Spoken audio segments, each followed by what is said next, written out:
Shalom semua. Apa kabar? Baik, puji Tuhan kita dapat bersama hari ini. Sebenarnya Pastor Roy, tetapi Pastor Roy ada pelayanan. Nah, jadi hari ini kita akan membawa kita dalam satu topik yang berkaitan dengan teladan Yesus. Teladan Yesus. Nah, jadi mari kita lihat dalam Markus 10 ayat yang ke-45. Markus 10 ayat yang ke-45 ini di dalam Injil. Injil Yesus. Berbunyi demikian, karena anak manusia juga datang bukan untuk dilayani, melainkan untuk melayani dan untuk memberikan nyawanya menjadi tebusan bagi banyak orang. Oke, sebelum itu saya mau mulakan satu cerita. Waktu ini kisah saya dan anak saya. Waktu anak saya umur dia 1 tahun lebih. Bila kami tidur bersama, saya tiap malam saya ngorok, berdengkur, tapi tidak besar lah, sikit-sikit saja. Nah, selama saya mengorok, saya berdengkur, lalu satu hari istri saya katakan kepada anak saya, Ajia, macam mana Daddy tidur? Terus dia buat action, dia buat macam itu. Macam mana dia ni tahu saya ngorok? Saya sendiri tidak perasaan saya ngorok, kata saya dengan istri saya. Lepas itu satu kali lagi istri saya tanyakan kepada anak saya, macam mana Daddy tidur? Lepas itu Jia pun buat action dia. Dia buat begitu. Rupa-rupanya saya ngorok waktu tidur. Lalu bila Jia ini tengok, anak saya ini tengok, saya ngorok, lalu dia ikut. Nah, satu kali, karena kami di Konosis, kalau petang-petang kami main takraw. Kami main takraw sepak bola. Karena setiap petang, anak-anak saya akan keluar dan bermain di luar. Nah, lalu satu kali, dia minta bola takraw itu daripada saya dan saya bagi. Lalu dia sepak bola itu. Macam mana dia boleh sepak bola ini, kata saya. Ajar dia pun saya tidak pernah. Lalu bila bola itu datang kepada saya sepak bola itu, dia pun ikut, dia sepak ikut. Rupa-rupanya dia ikut. Dia boleh ikut. Apa yang bapak dia buat. Bila saya angkat kaki, saya sepak bola, dia pun ikut sepak bola itu. Nah, saya tidak pernah ajar dia. Rupa-rupanya teladan. Apa yang saya sampaikan di depan dia, dia boleh ikut. Nah, saudara, ada kaitannya dengan hal yang saya sampaikan hari ini. Mengenai teladan ataupun meneladani Yesus itu.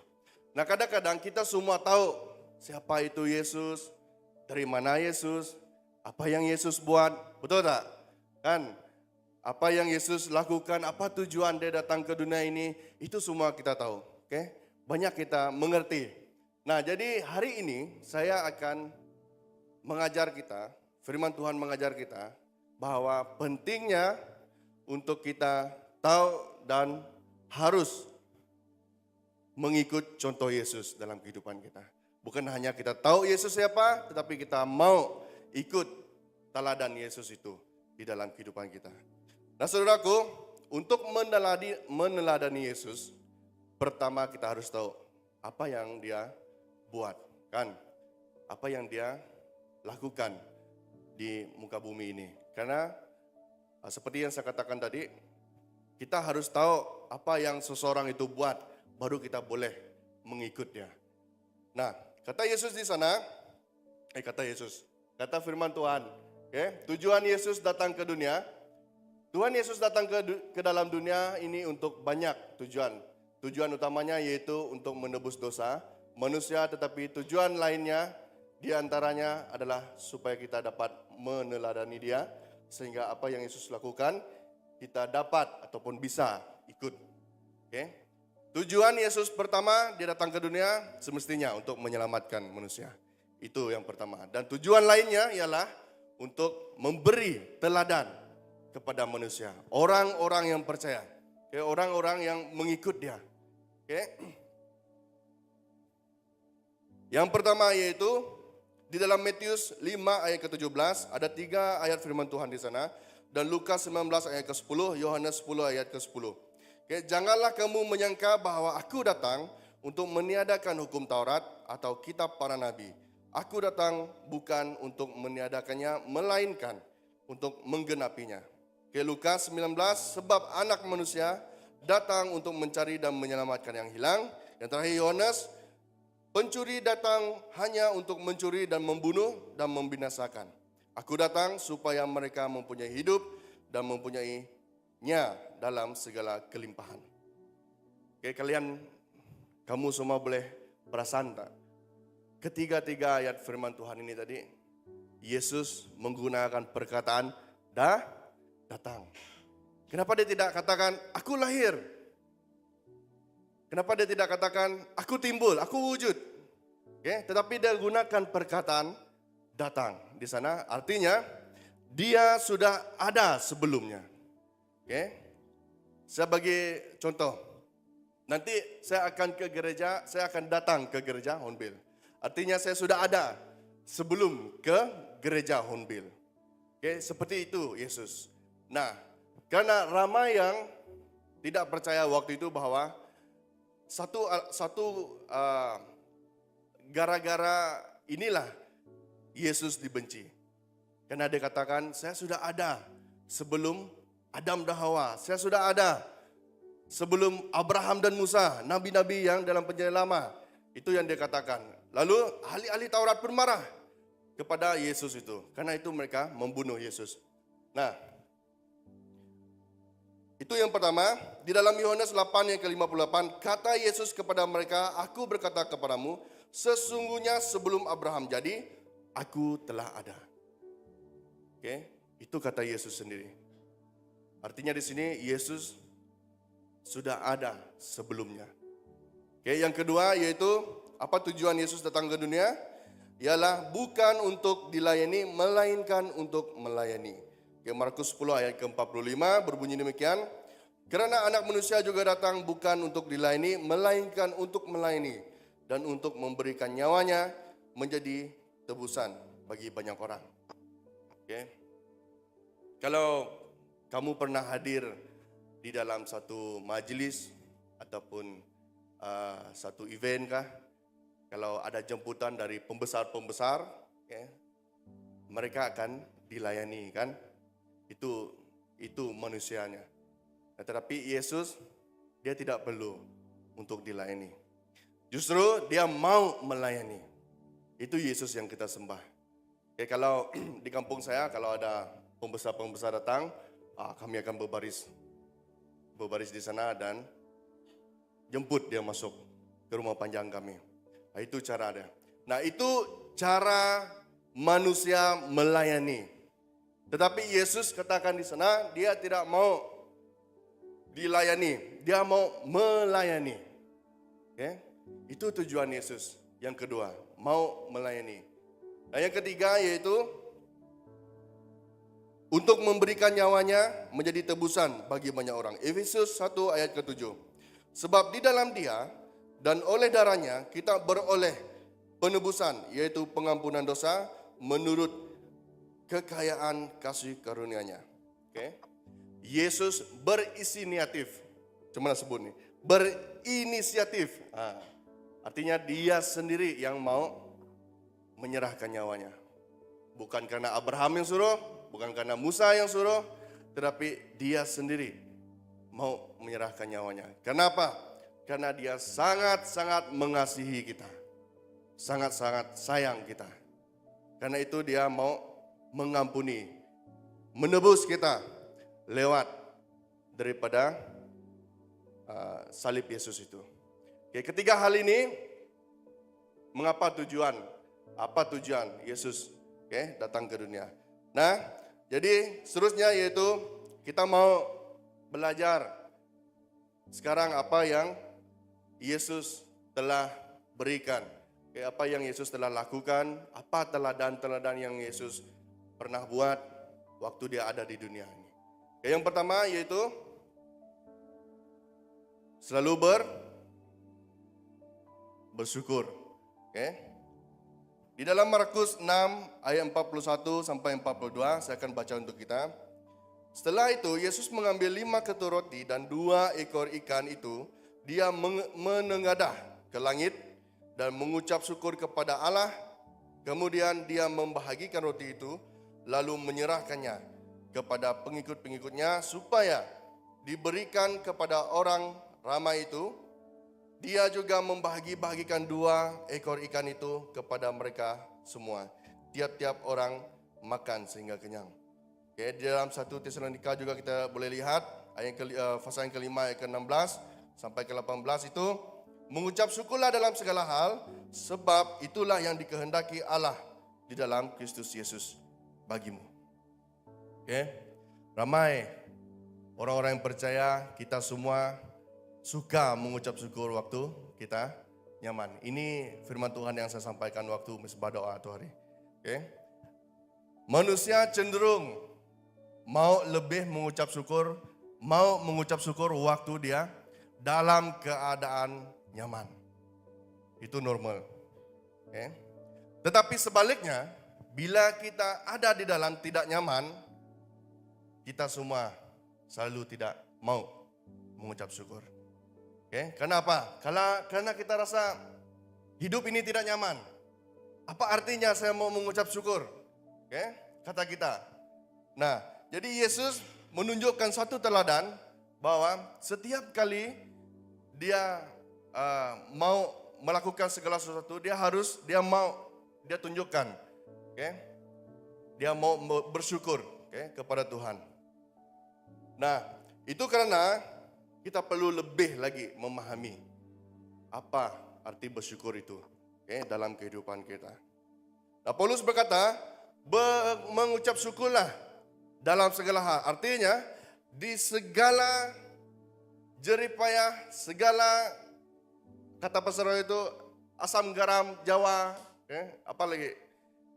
Dalam kehidupan kita ini, kita harus mengucap syukur kepada Tuhan. Artinya di sini kita rasa terima kasih Tuhan atas hidup ini. Okay, terima kasih Tuhan atas hidup yang baru, kasih-Mu, okay, di dalam kehidupan kita. Nah, apa baiknya kita mengucap syukur? Apa gunanya kita mengucap syukur? Mungkin itu dalam pertanyaan dalam kehidupan kita. Pastor, saya tidak perlu ucap syukur lah, saya sudah senang, kata kita. Nah, ada kebaikannya. Okay? Kenapa kita harus mengucap syukur? Yang pertama, yaitu syukur membuat kita berfokus kepada Tuhan. Amin. Bila kita mengucap syukur, kita menjalinkan hubungan kita dengan Tuhan.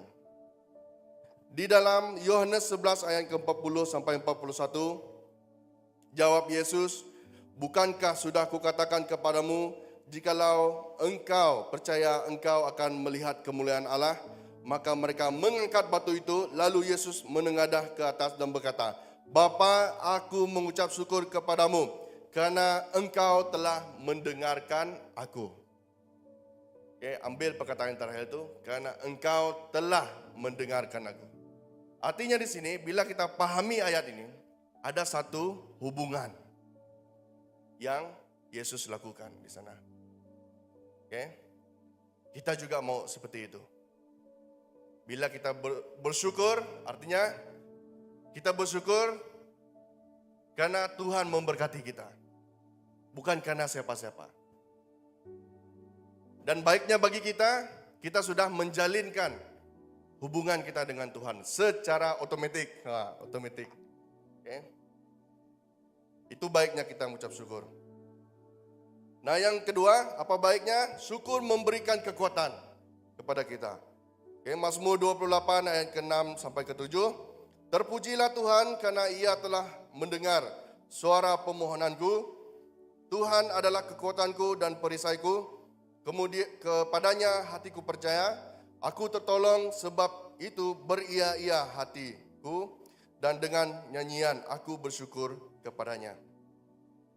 Okay, bila kita ada di dalam keadaan yang sulit, bila kita ada di keadaan yang tidak nyaman, okay, otomatis kita rasa lemah, betul tak? Okay. Bila kita rasa waktu kita ada dalam masalah, waktu kita ada dalam kesukaran, otomatis manusiawi kita ini rasa lemah. Lemah artinya tidak kuat. Kenapa masalah ini datang kepada saya? Oke. Nah, jadi Daud dia diberikan kekuatan karena dia bersyukur. Kenapa saya katakan syukur memberi kekuatan? Nah, bila dia diberi hati yang mau bersyukur, dia dapat lewati hari-hari yang sukar itu. Kamu tahu cerita Daud macam mana kan? Dia dikejar, dia mau dibunuh, dia dihina, dia mau ditangkap oleh Saul. Sehingga dia rasa takut dalam hidup dia. Nah, tetapi syukur yang membuatkan dia kuat, yang membuatkan dia dapat mengharungi apa yang dia alami waktu itu. Nah, itu kebaikan yang kedua. Kebaikan yang ketiga yaitu syukur membangun ketahanan. Di dalam Roma 5 ayat ketiga sampai keempat, dan bukan hanya itu saja, kita malah bermegah juga dalam kesengsaraan kita, karena kita tahu bahwa kesengsaraan itu menimbulkan ketekunan, dan ketekunan menimbulkan tahan uji, dan tahan uji menimbulkan pengharapan. Membangun ketahanan berarti kita tahan uji di dalam kehidupan kita. Karena itu perlunya syukur di dalam kehidupan kita. Nah, bila kita seperti yang saya katakan tadi lah, kalau kita ada dalam masalah, kita tahu itu masalah yang besar, kita tahan uji untuk menghadapi semuanya itu. Nah, di dalam 9 buah Roh Kudus juga terdapat hal ini. Di dalam 9 buah Roh Kudus yang Paulus ajarkan. Kenapa saya boleh katakan di sana, yaitu tentang hal kemurahan itu, kemurahan. Kita bermurah hati, kita senang hati untuk tunjukkan bahwa kita bersyukur kepada Tuhan. Nah, yang kedua yaitu teladan Yesus yang kedua, mengampuni. Di dalam Lukas 6 ayat ke-37, janganlah kamu menghakimi, maka kamu pun tidak akan dihakimi. Dan janganlah kamu menghukum, maka kamu pun tidak akan dihukum. Ampunilah dan kamu akan diampuni. Alkitab berulang-ulang kali mengatakan harus mengampuni. Kenapa? Karena Tuhan sudah mengampuni kita. Itu sebenarnya dasar yang pertama yang Yesus lakukan, yaitu mengampuni, tentang kasihnya itu. Dia mau mengampuni kita. Nah, mengampuni bukan hal yang mudah, betul tak? Bila orang sakit hati dengan kita, bila kita sakit hati dengan orang, kita rasa tidak nyaman dengan seseorang, kita marah dengan seseorang, kita susah untuk mengampuni. Sedikit kesaksian tentang hal mengampuni ini. Saya pernah berdendam dengan bapak saya sendiri. Sepanjang, saya tahu bapak umur saya sudah 24, 25. Umur saya dari kecil lah. Karena bapak saya seorang yang sangat garang. Dia mengajar kami dengan kekerasan. Sedikit salah kami dipukul. Bayangkan saudara, umur saya sudah 17 tahun, 16 tahun, saya masih dipukul oleh bapak saya. Waktu dia belum kenal Tuhan. Nah, bila kami adik-beradik melakukan kesalahan sedikit pun, dia pukul kami. Pukul bukan yang banyak-banyak atau tidak. Pukul yang keras-keras. Nah, saya pernah terluka. Saya pernah berdendam dengan dia. Waktu sebelum terima Tuhan. Nah, jadi apa yang saya alami waktu itu sangat tidak baik. Sepanjang saya berdendam itu. Saya hidup dalam ketakutan. Saya hidup dalam tidak nyaman karena saya dendam. Benda itu mengikat saya. Nah, satu kali waktu saya menerima Tuhan dan memberikan pergumulan itu kepada Tuhan. Dan kami mendoakan, ada orang yang mendoakan waktu itu doa pelepasan. Okay? Dan saya beritahulah dengan hamba Tuhan itu apa masalah saya. Saya berdendam dengan ini. Lalu dia mendoakan kami. Nah saudara, apa yang terjadi? Lepas saya melepaskan pengampunan itu, satu hal yang terjadi dalam kehidupan saya. Okay? Saya rasa sangat nyaman. Hati saya kosong. Okay? Siapa yang pernah berhutang? Kalau kamu bayar hutang, terlepas yang hutang. Macam itulah rasanya. Okay? Itu contoh lah, itu contoh. Nah, bila saya melepaskan pengampunan, hati saya rasa kosong dan hati saya rasa sangat nyaman. Karena saya melepaskan sesuatu di dalam kehidupan ini. Nah, karena itu Yesus seringkali mengajar tentang hal mengampuni ini. Okay? Nah, mengapa kita perlu mengampuni? Mengapa kita perlu mengampuni? Yaitu yang pertama ialah perintah Tuhan. Ini adalah perintah Tuhan. Bukan perintah saya dan bukan perintah Pastor Ali kepada kita. Tetapi ini adalah perintah Tuhan sendiri kepada kita. Di dalam Lukas 17 ayat yang ketiga, jagalah dirimu, jikalau saudaramu berbuat dosa, tegurlah dia, dan jikalau ia menyesal, ampunilah dia. Kata Yesus. Ini perintah Tuhan. Dan yang kedua, teladan Tuhan Yesus. Di dalam Lukas 23 ayat ke-34. Yesus berkata, Ya Bapa, ampunilah mereka, sebab mereka tidak tahu apa yang mereka perbuat. Dan mereka membuang undi untuk membagi pakaiannya. Tahu kisah ini? Kisah ini di mana waktu Yesus disalib. Pertama yang Yesus ucapkan ialah, Bapa, ampunilah mereka. Karena mereka tidak tahu apa yang mereka perbuat. Kata Yesus. Coba bayangkan saudaraku, bolehkah kita buat hal yang seperti Yesus buat ini? Bagi saya sangat susah untuk mengampuni. Tapi Yesus berhasil buat ini. Dia berusaha untuk mengampuni. Dia mau mengampuni. Kenapa? Dia mau tunjukkan sesuatu kepada orang-orang yang mengikut dia. Dia mau orang yang mengikut dia itu sama seperti dia. Mau mengampuni. Yang ketiga yaitu Allah terlebih dahulu mengampuni kita. Kolose 3 ayat ke-13. Sabarlah kamu seorang terhadap yang lain dan ampunilah seorang akan yang lain apabila yang seorang menaruh dendam terhadap yang lain, sama seperti Tuhan telah mengampuni kamu, kamu perbuat jugalah demikian. Tuhan telah mengampuni kita, apa alasan kita untuk tidak mengampuni? Betul tak? Siapa kita? Siapa kita untuk mengeraskan hati ini? Siapalah aku Tuhan? Kenapa saya harus mengeraskan hati ini untuk membuatkan satu titik hitam di dalam hidup saya untuk tidak mengampuni? Ya memang bagi kita perkataan sorry itu hal yang biasa. Dunia mengatakan senanglah cakap sorry saja kan.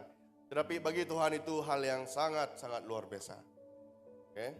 Bila kamu mengatakan saya mengampuni kamu, maka satu terjadi di sana ialah kasih Tuhan itu. Amin, saudaraku. Nah, yang keempat yaitu Allah tidak mengampuni orang yang tidak mengampuni orang lain. Nah, ini dia keras sedikit. Allah tidak mengampuni orang yang tidak mengampuni orang lain. Nah, Yesus mengajarkan kita betapa pentingnya mengampuni sesama kita karena ia melibatkan kita dengan Tuhan itu sendiri.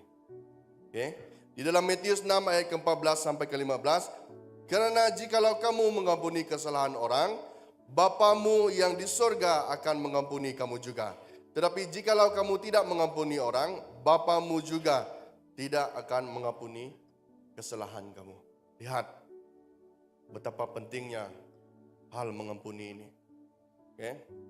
Saudaraku, selama proses pemulihan saya di Kenosis, saya banyak dengar hal-hal yang tidak baik, ya. Hal-hal yang menyakitkan hati saya.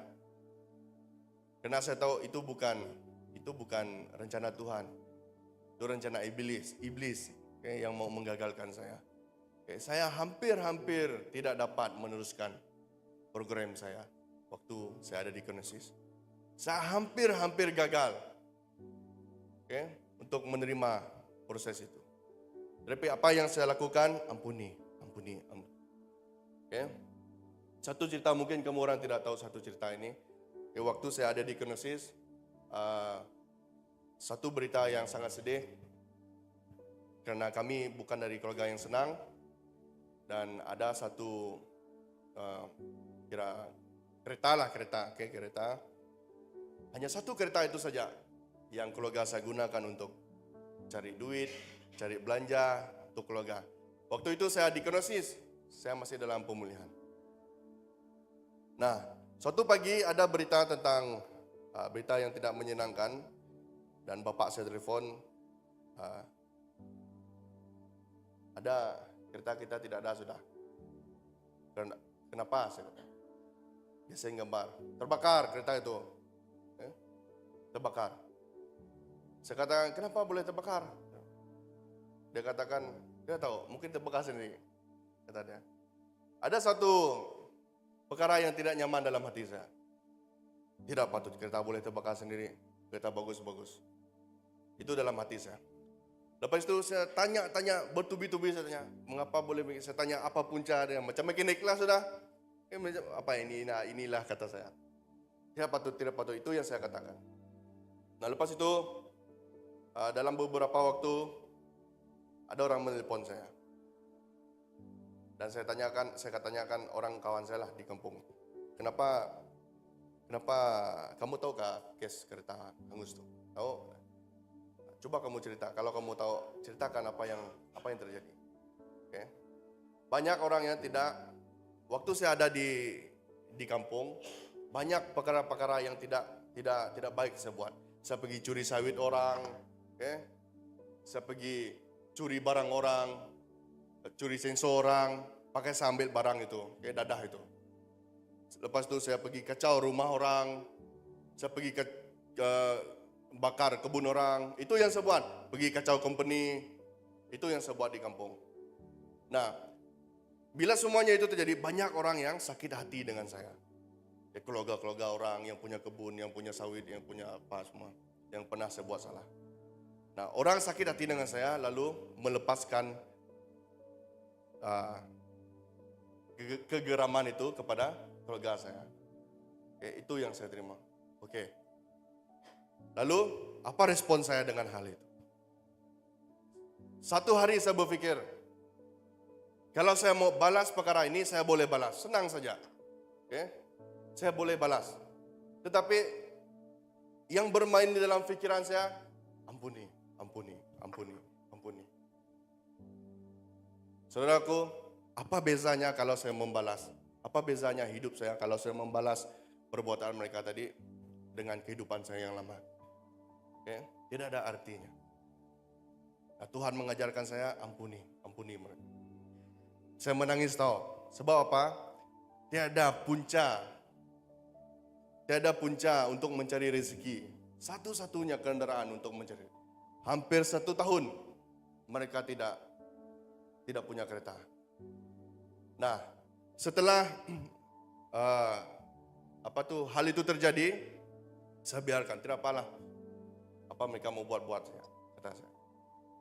Nah, puji Tuhan saudaraku, tidak lama Tuhan mempermudahkan urusannya, lalu Tuhan memberkati keluarga saya dengan kendaraan yang baru. Beri tepuk tangan untuk Tuhan.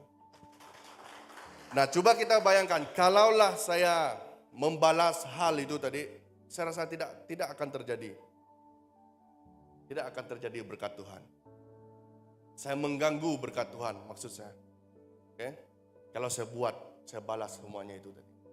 Karena itu saudaraku, sangat penting untuk kita mengampuni. Seperti Yesus yang mengampuni kita ini tadi. Yaitu Yang kedua tentang hal mengampuni. Dan yang ketiga, saudaraku, berani. Matius 21 ayat ke-13, dan berkata kepada mereka, ada tertulis, rumahku bukan disebut rumah doa.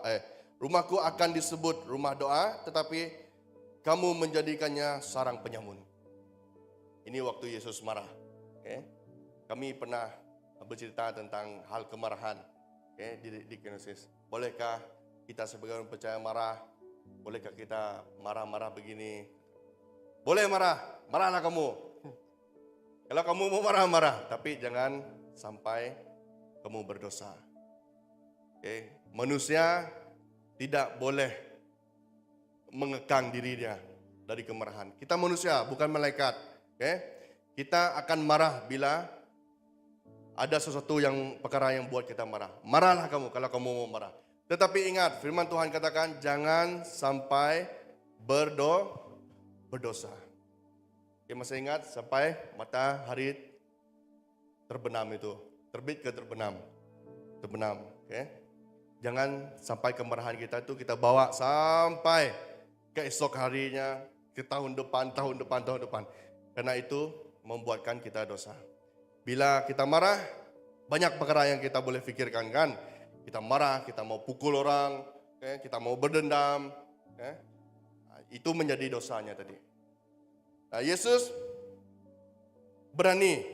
Kenapa saya katakan dia berani? Dia berani menegakkan kebenaran itu. Dia datang di sana, dia katakan, ini rumah doa, bukan sarang penyamun.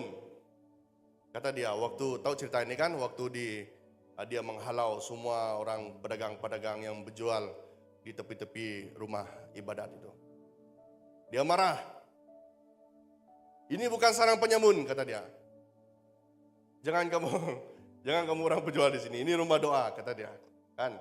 Nah, apa yang kita boleh lihat di sana, yang kita boleh pelajari yaitu Yesus berani mempertahankan kebenaran yang dia ada. Sama hal juga dengan kita.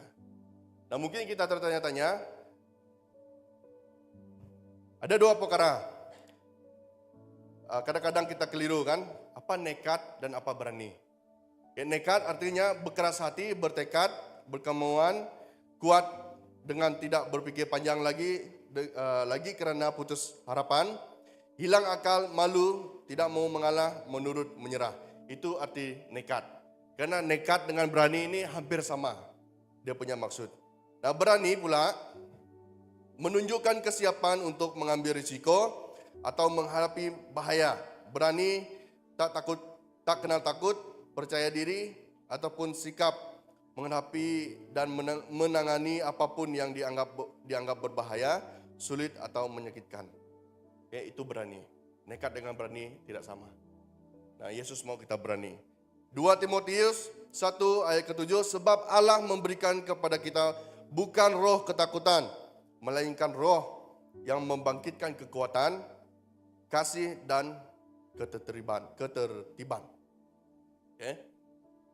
Apa kebenaran itu yang ada pada kita? Apa yang patut yang berani kita pertahankan? Nah, saudaraku, semua rata-rata kita di sini sudah mengenal Tuhan, betul tak? Kita punya iman, kita punya kebenaran di dalam kehidupan kita.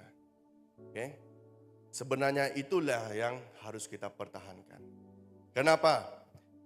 Ramai orang yang akan menantang kita nanti. Buat apa kau percaya Yesus? Buat apa kamu percaya Yesus? Itu manusia lah, bukan Tuhan. Kata orang yang menantang kita.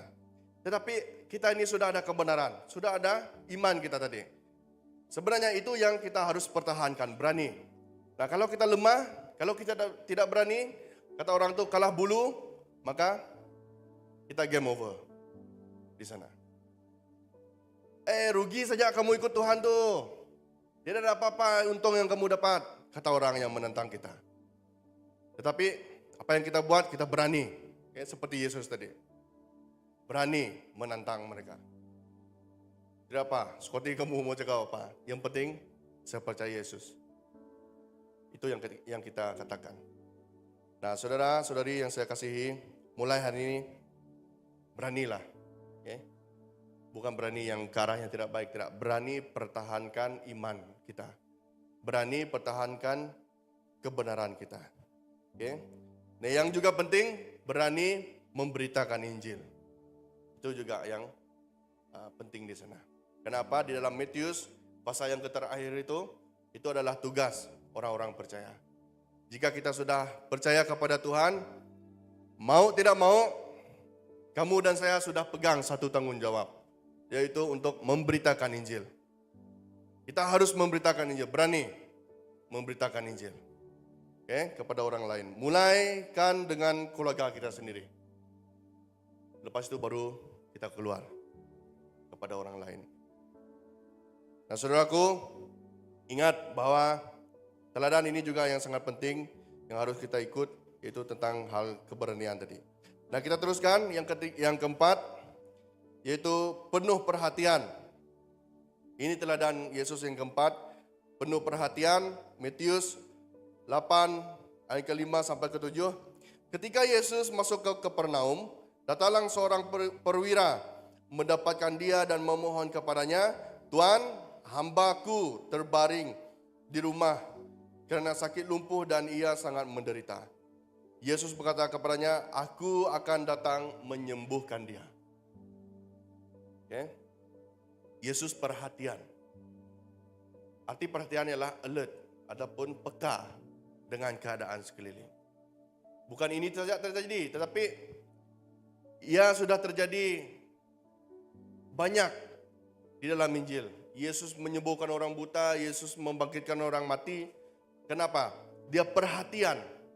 Dia peka dengan keadaan sekelilingnya. Dia tidak katakan, "Oh, tidak apalah, busy saya ini. Saya mau teruskan perjalanan." Dia tidak kata demikian kan? Tapi apa yang dia katakan?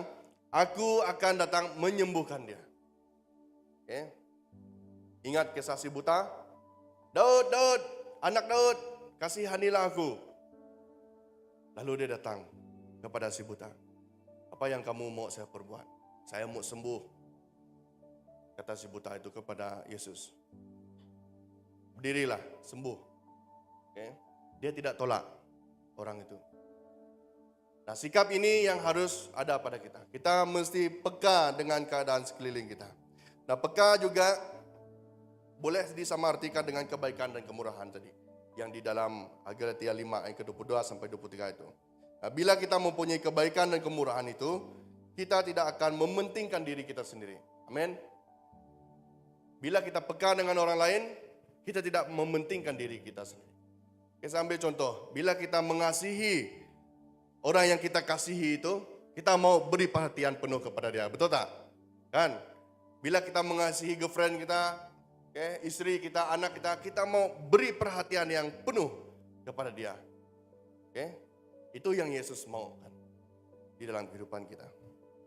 Nah, jadi beri perhatian kepada sekeliling kita. Kenapa? Yesus pun berhasil buat hal yang demikian. Yang kelima, yaitu tahan melawan godaan. Ini agak panjang sedikit ayatnya. Matius 4 ayat yang pertama dan ke-11 sampai ke-11. Maka Yesus dibawa oleh Roh ke padang gurun untuk dicobai iblis, dan setelah berpuasa 40 hari dan 40 malam, akhirnya laparlah Yesus. Lalu datanglah si pencoba itu dan berkata kepadanya, "Jika engkau anak Allah, perintahkanlah supaya batu-batu ini menjadi roti." Tetapi Yesus menjawab, "Ada tertulis, manusia hidup bukan dari roti saja, tetapi dari setiap firman yang keluar dari mulut Allah." Kemudian iblis membawanya ke kota suci dan menempatkan dia di bumbung bait Allah. Lalu berkata kepadanya, "Jika engkau anak Allah, jatuhkanlah dirimu ke bawah, sebab ada tertulis mengenai engkau, ia akan memerintahkan malaikat-malaikatnya dan mereka akan menantang engkau di atas tangannya, supaya kakimu jangan terhantuk kepada batu." Yesus berkata kepadanya, "Ada pula tertulis, janganlah engkau mencobai Tuhan Allahmu." Dan iblis membawanya pula ke atas gunung yang sangat tinggi dan memperlihatkan kepadanya semua kerajaan dunia dengan kemegahannya dan berkata kepadanya, semua itu akan kuberikan kepadamu jika engkau sujud menyembahku. Ayat ke-10, maka berkatalah Yesus kepadanya, enyahlah iblis, sebab ada tertulis, engkau harus menyembah Tuhan Allahmu dan hanya kepada Dia sajalah engkau berbakti. Yang terakhir, lalu iblis meninggalkan dia dan lihatlah malaikat-malaikat datang melayani Yesus. Okay? Mungkin kita tertanya-tanya, bagaimana saya boleh tahan di dalam godaan? Dia berbalik lagi dengan firman Tuhan yang kita baca tadi. Okay? Yang pertama Yesus lakukan, dia berpuasa. Berpuasa berarti kamu mengekang semua keinginan-keinginan, okay, manusia kita ini. Okay. Kalau kita suka bercakap kotor, satu hari itu kita puasa, tidak boleh cakap kotor. Okay. Berpuasa berarti bukan hanya puasa makanan dan berlapar, tidak. Berpuasa berarti kamu mengekang semua yang berkaitan dengan keinginan kita itu. Okay. Seperti yang saya katakan tadi lah, kalau kita suka bercakap kotor, pastikan buat satu komitmen, satu hari itu saya tidak boleh bercakap kotor. Itu puasa. Nah, mungkin kita suka fikir-fikir yang perkara yang tidak baik. Selalu fikir perkara yang tidak baik. Cuba puasa satu hari itu supaya tidak fikir yang tidak baik. Okay? Nah, mungkin kita ini suka menjahat-jahatkan orang. Okay? Kita coba puasa untuk mengekangkan semua itu. Mengekang berarti melawan, memutuskan keinginan kita. Seperti Yesus tadi. Pertama dia buat ialah berpuasa. Yang kedua, firman Tuhan. Oke. Setiap apa yang dilemparkan oleh iblis, bujukan-bujukan iblis kepada dia waktu itu, apa yang dia katakan? Ada tertulis, ada tertulis, ada tertulis. Artinya di sini dia melawan godaan iblis itu menggunakan firman Tuhan. Saudaraku, Yesus menggunakan firman Tuhan untuk melawan iblis. Kita harus menggunakan firman Tuhan untuk lawan iblis. Okay? Jangan guna kekuatan kita, karena kita akan gagal juga kalau kita guna kekuatan kita untuk melawan godaan itu. Okay? Yang ketiga, jangan berkompromi dengan yang jahat. Okay? Yesus waktu dia dibujuk, waktu dia iblis bujuk-bujuk dia supaya buat perkara itu, perkara ini, apa yang Yesus katakan? Enyahlah engkau iblis. Dia tidak berunding dengan iblis kan? Macam ni lah, nantilah saya buat itu, nantilah saya buat ini. Tidak dia katakan begitu kan? Tapi dia tetap katakan, jangan berkompromi, jangan berkompromi dengan yang jahat. Okay, saya tidak mau bagi can dengan yang jahat itu. Itu yang Yesus mau kita lakukan. Nah, ketiga hal ini tadi, dia dapat melawan godaan iblis. Sebab dia melakukan tiga perkara ini tadi. Dia berpuasa dan melawan melalui firman Tuhan, dan dia tidak berkompromi dengan yang jahat. Tidak bagi can lah artinya. Nah, saudaraku, yang terakhir, yaitu tentang rendah hati. Filipi 2 ayat ke-7 sampai ke-8. Melainkan telah mengosongkan dirinya sendiri dan mengambil rupa seorang hamba dan menjadi sama dengan manusia. Dan dalam keadaan sebagai manusia, ia telah merendahkan dirinya dan taat sampai mati. Bahkan sampai mati di kayu salib. Yesus merendahkan hati dia.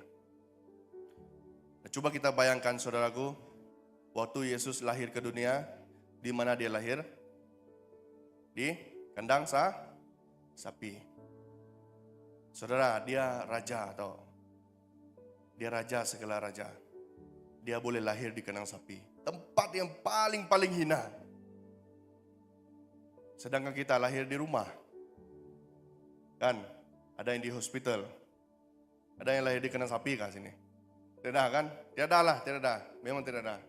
Tapi Yesus, dia lahir di kandang sapi tahu. satu sikap, satu teladan yang dia mau sampaikan di sana. Kerendahan hati. Nah, lalu dia tumbuh besar, dewasa, lalu orang mau membunuh dia.